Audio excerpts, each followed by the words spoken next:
ans déjà, pour son premier anniversaire, LibreOffice tenait conférence à Paris.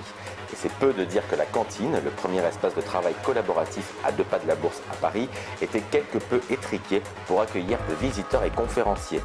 Il n'empêche, c'est dans un esprit à la fois bon enfant et très professionnel que de nombreux sujets ont pu être abordés autour de la suite bureautique libre. Un premier anniversaire également marqué par de très nombreuses annonces. La région Île-de-France ainsi que le gouvernement brésilien s'engagent avec nous. Alors la région Île-de-France, pour parler plus en détail, la région Île-de-France va distribuer 800 000 clés USB aux étudiants au lycée francilien. Ces clés USB auront entre autres choses LibreOffice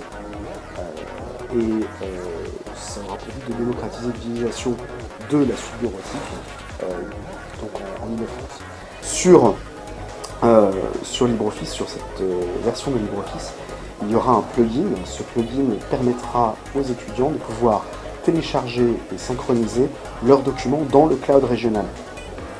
Donc ça peut être effectivement aussi utile pour les problématiques locales et celles qui ont trait à l'UMT notamment.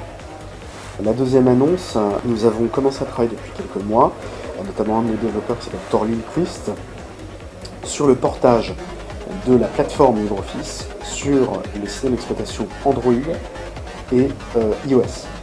Donc à terme, cela veut dire qu'on sera en mesure de pouvoir proposer un produit qui à mon avis aura une interface de toute façon très différente pour les tablettes, donc les tablettes sous Android et puis sous iOS comme l'iPad en l'occurrence.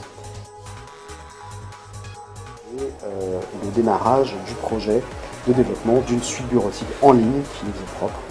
Alors elle a un joli nom, elle s'appelle LOL, parce qu'elle a 2 E, L-O-O-L, qui s'appelle tout simplement LibreOffice Online. Et cette suite bureautique, à l'heure actuelle, existe à l'état de prototype. Vous pouvez la télécharger si vous arrivez à retrouver dans notre arbre de téléchargement le bon code.